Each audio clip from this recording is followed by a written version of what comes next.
Jay helps out with regular firefighter jobs too. Jay makes sure there aren't any people inside any homes that is threatened by a fire.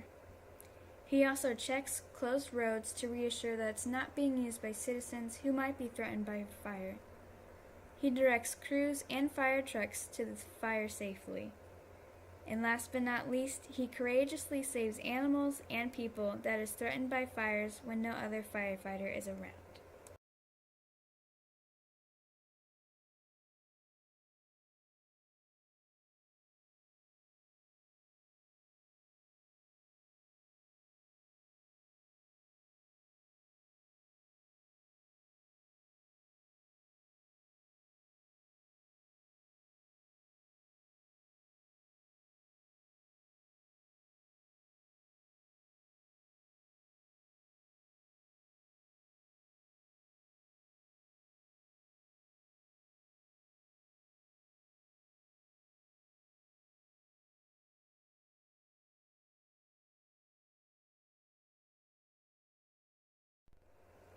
Tips for fire preparation.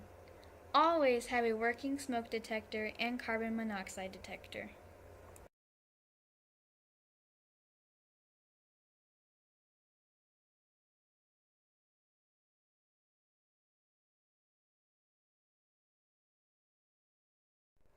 Additional tips for fire preparation.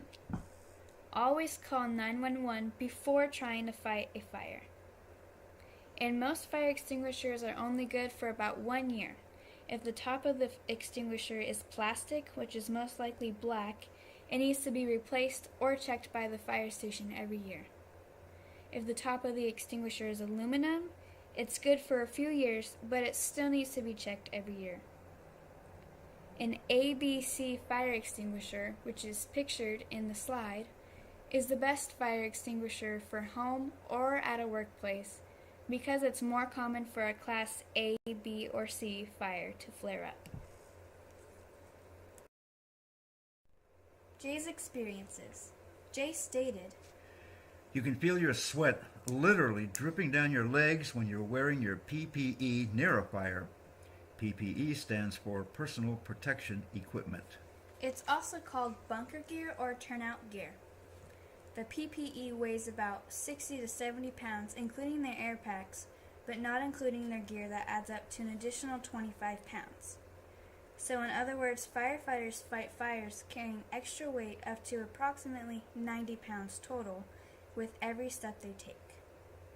And at some point, the hottest intensity of a house fire can get anywhere between 12 to 1500 degrees.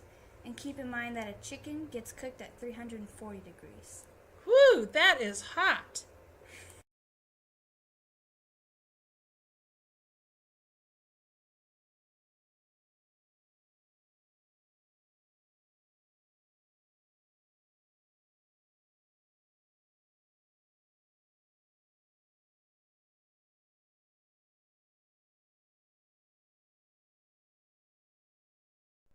A little story.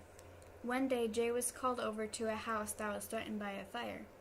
There were spot fires everywhere, and he put them out with the water can extinguisher and a pump.